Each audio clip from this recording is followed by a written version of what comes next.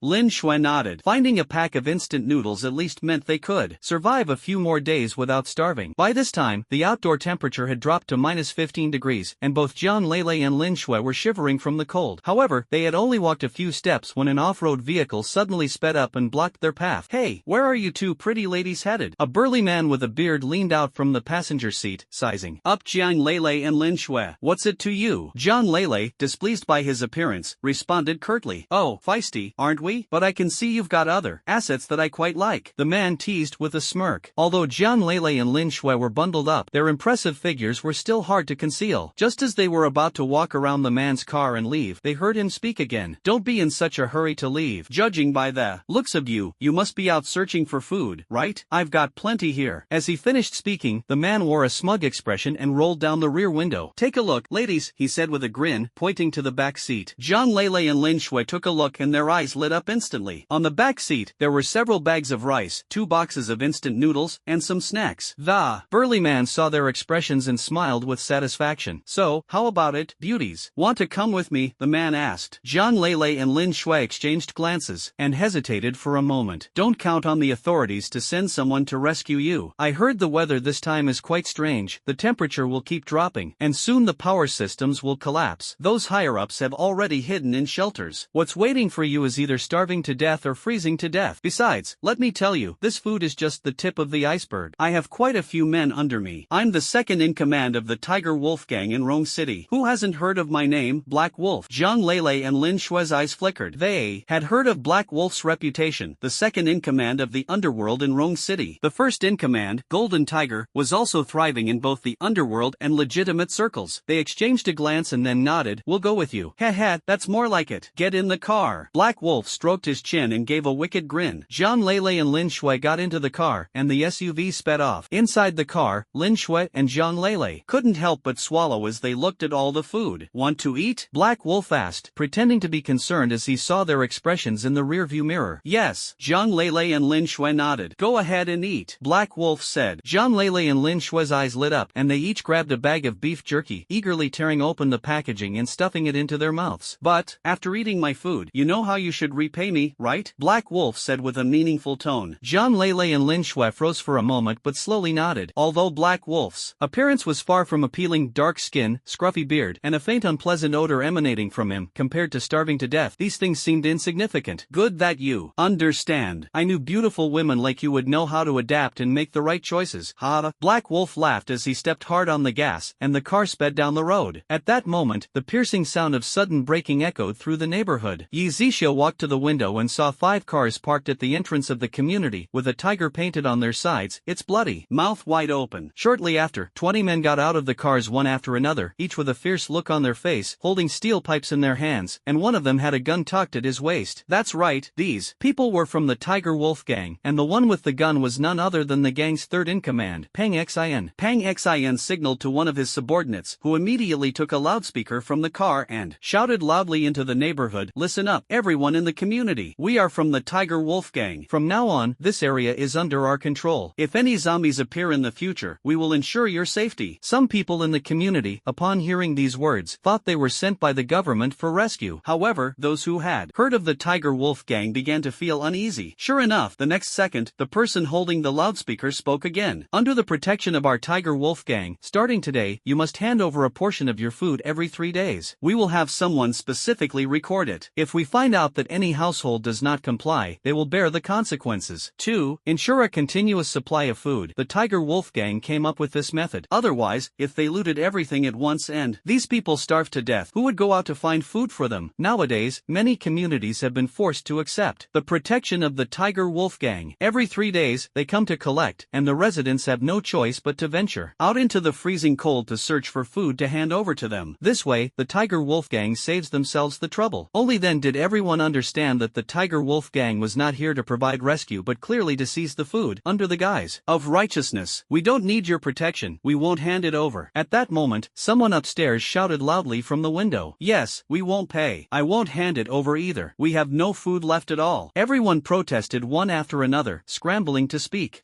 Don't refuse a toast only to drink a forfeit. Now, every household must hand over their goods, or don't blame us for being ruthless, the Tiger Wolf Gang member said in a deep voice. "We won't hand it over. If you have the guts, just kill us. Anyway, if we give it to you, we'll starve to death all the same." A 50-year-old middle-aged man stuck his head out of the window and responded loudly. As soon as he finished speaking, a gunshot rang out with a loud bang. The bullet hit him squarely in the forehead, and the middle-aged man collapsed instantly, no longer breathing. The gunshot sent a chill through everyone present. No one had expected the Tiger Wolf Gang to actually fire a gun. People quickly shut their windows, fear spreading as they dared not utter another word. "We're giving you 10 minutes. If you don't bring the food down by then, we'll go door to door, and by that time, don't even think about keeping your food," Pang Xin said coldly. Moments later, some timid individuals began coming downstairs one after another, carrying instant noodles, pasta, flour, and other food items in their hands. "Damn it, is this all?" Pang Xin cursed as he looked at the food in their hands. Although it was better than nothing, it still wasn't much. Meanwhile, the Tiger Wolf Gang members stood by, recording which households had handed over food, as they planned to return every 3 days to collect protection fees. The temperature has now dropped to -27 degrees, and every household has their air conditioners running. The members of the Tiger Wolf Gang, based on the sound of the outdoor units, had already figured out how many households were in this residential area. After all, the community wasn't large, with only 3 buildings, each 16 stories high, so it didn't take long to get a clear picture. Once no one else came downstairs, Pang Xin checked the food contribution records and was furious. Damn it! He discovered that 30% of the residents hadn't come down to hand over food, and his anger flared. "Looks like you think I'm just a paper tiger if I don't show my claws. Let's go, time to teach these people a lesson." Pang Xin called over a dozen men and directly used a gun to break through the security door below. With a loud bang, the sound startled those who hadn't handed over food, sending a shiver down their spines. Not long after, wails, screams, and gunshots echoed from the rightmost building. As time passed, another scream rang out. A man was seen being carried by the Tiger Wolf Gang members and thrown out of a 9th-floor window. The ground was covered in thick snow, and though he spat blood and his eyes rolled back, he soon passed out. However, those on the 15th and 16th floors weren't so lucky. They fell to their deaths. The food from these people was then completely seized by the Tiger Wolf Gang. The residents in the other 2 buildings who hadn't handed over food, witnessing the horrifying scene, quickly took out their supplies, preparing to go downstairs and hand them over to the Tiger Wolf Gang. They had initially thought about escaping, but seeing several gang members guarding the community gate, they immediately abandoned the idea. By the time the Tiger Wolf Gang members came down from the rightmost building, they found that many people from the middle building were already waiting downstairs with food in hand. Big brother, I had diarrhea just now and didn't make it in time. This is a token of respect from my family." A middle-aged man timidly handed over a 1-kilogram bag of flour.